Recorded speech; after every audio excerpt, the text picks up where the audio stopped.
สวัสดีครับผมติ๊กนี่ชาแนลอีกแล้วครับผมวันนี้ก็เป็นวันหยุดอีกมื้อนะครับเป็นมื้อวันมื้อหยุดประเดี๋ยวครับผมมาที่เบ็ดที่เก่าแหละนี่ก็เป็นแมตต์บอๆนะครับเป็นแมตต์ตามที่เก่า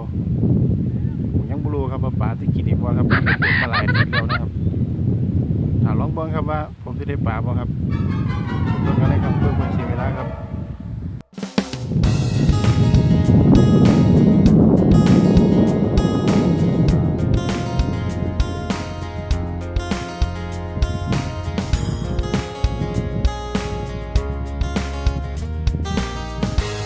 ครับผมปลาก็เริ่มกินเหยื่อแล้วนะครับ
มานะครับเป็นจะเป็นปลาตะเพียนไฟนะครับ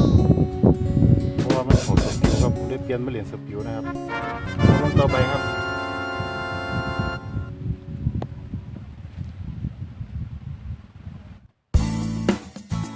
ครับตอนนี้ปลาก็เริ่มกินเยอะเรื่อยๆนะครับ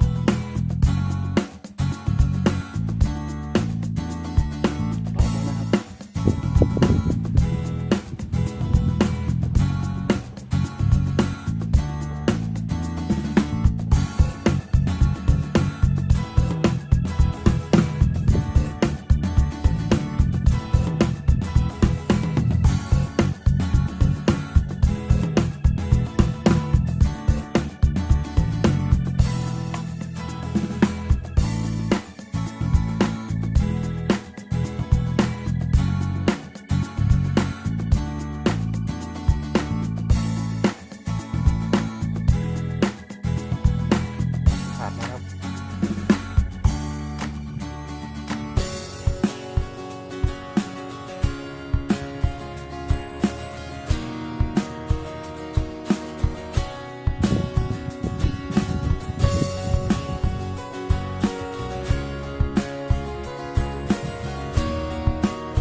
ผมได้เวลากินข้าวครับบ่เนี่ย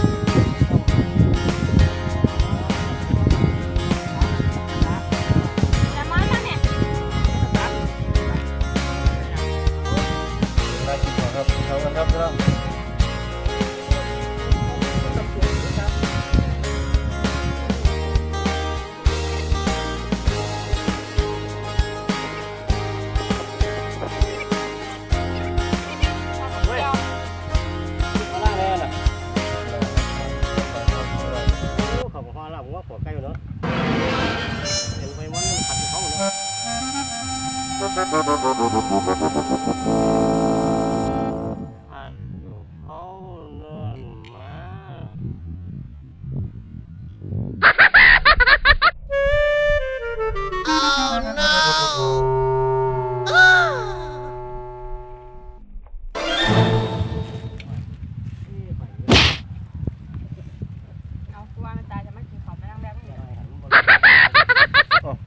เล่น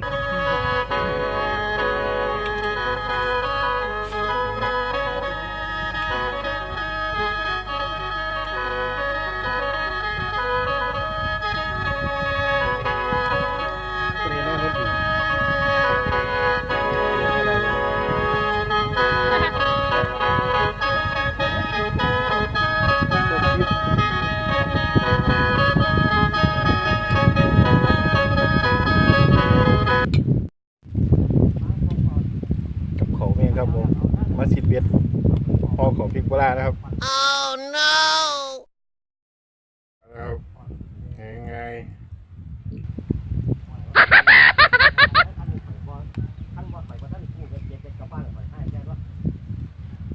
รู้ไปเปิดแล้วก็ปั้นเลยนะไปรู้ว่าพ่อคนนี้ต้องไปยืนเงี้ยงเด็ดนะ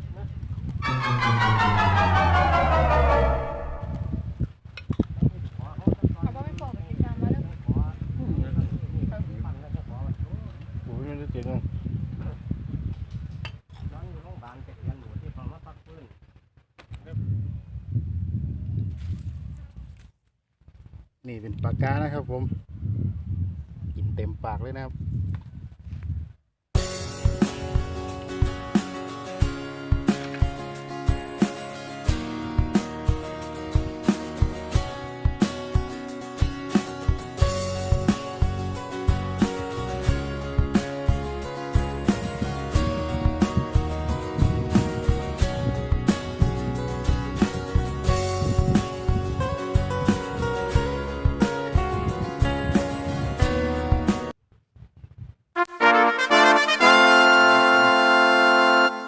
โดนครับเป็นปลาตองนะครับนาทีระทึกใจครับไม่รู้อัดต่อหรืออัดปลาครับทั้งบืนยืดให้จักบาทนะกันดิยืมเนี้ยขนมนี่มันจะหาใหม่ยืดไม่ยืนล่มลงสิขนาดดังพุดแนะนำ Oh no ไม่ทีเด้งยานเป็นบาทขาวผ่านนั้นไม่เห็นพ่อแม่วันOh no เป็นปลาฟ้าบ่เทคนิคการอัดปลาฟ้าครับต้องใช้แบบนี้ครับตัวเส้นที่อัดปลาฟ้า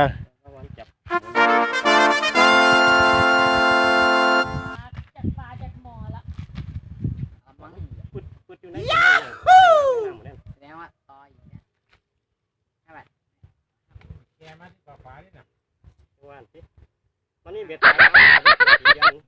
สายมันแต่หาแต่ได้สายนึงเพราะมันแต่ปอดเลยสุดยอดก็จะเป็นเย็นขาดแล้วทีนี้เพราะว่ามันมอนลอยต้องเป็นเย็นขาดเย็นขาดจะเบาแล้วนะ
งานนะครับส่วนมากจะเป็นปลาตะเพียนไฟนะครับวันนี้นะครับ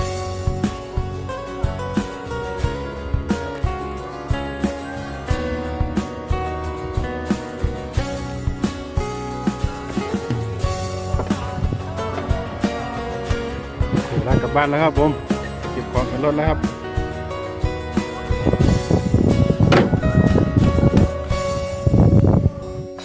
ครับผมวันนี้ก็ถือว่าบ่พลาดนะครับผมก็ได้ปลากลับบ้านพอสมควรนะครับยังได้กับคลิปหน้าก็อย่าลืมให้กำลังใจกับที่นี่ชาแนลอีกครั้งหนึ่งนะครับผมสำหรับคลิปนี้ก็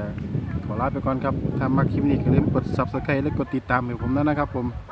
เพื่อจะได้มีกำลังใจดีๆเฮ็ดคลิปต่อไปครับผมสำหรับคลิปนี้ก็สวัสดีครับ